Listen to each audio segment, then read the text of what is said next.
So what do Democrats think of Sarah Palin's bombshell today that she is leaving office 2.5 years into her first term? She is resigning. Let's bring in Chris Kofinas, who's the communications director for the John Edwards campaign, also a Democratic strategist, and also joining us there on the left, Matt Lewis and A.B. Stoddard. A.B. Stoddard, of course, with The Hill. Chris Kofinas, as a Democrat, your reaction to everything you've seen and heard from Sarah Palin today?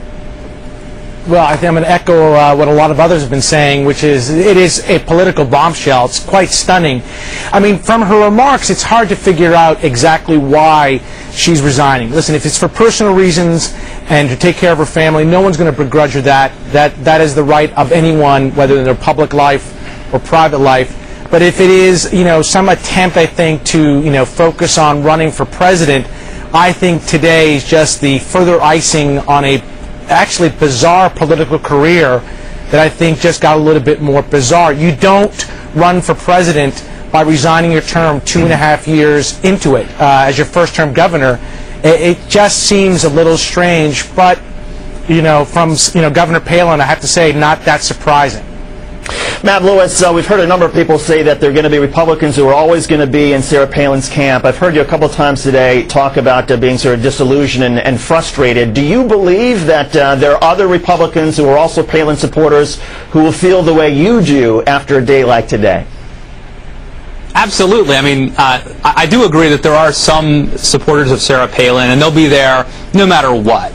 And that's fine.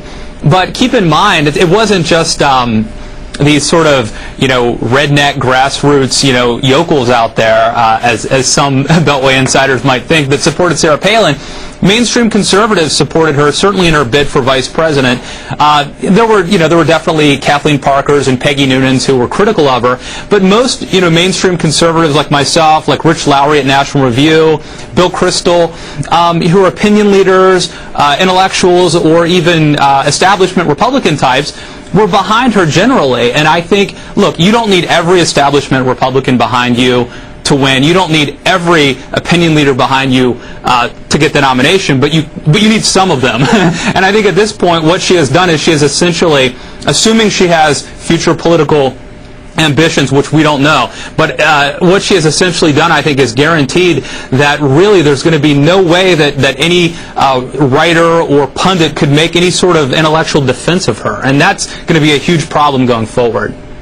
A.B. Stoddard, that would then suggest that she is not interested in a political future, that she knows the impact that this will have, and that this is truly based on family reasons, and she's through with politics. Given the incredible ambitiousness of Sarah Palin, do you buy it? I did not hear her tell us today that she is not running for higher office. I did not hear her say she's not running in 2012. She will not be seeking the nomination. She's getting out of politics for good.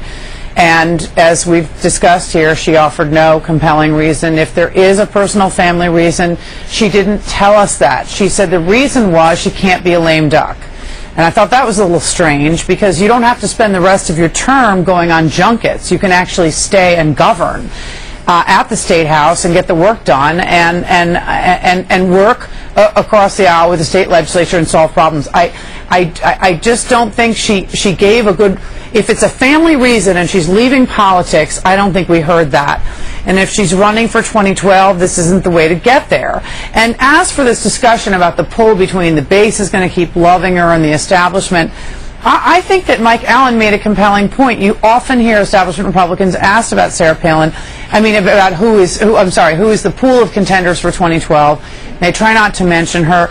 Look, she's not the first person to come along and think, I'm going to do it differently. I'm just going to use my star power, and I'm going to just remake the whole road to the nomination. Mike Huckabee thought he could win Iowa and just keep going.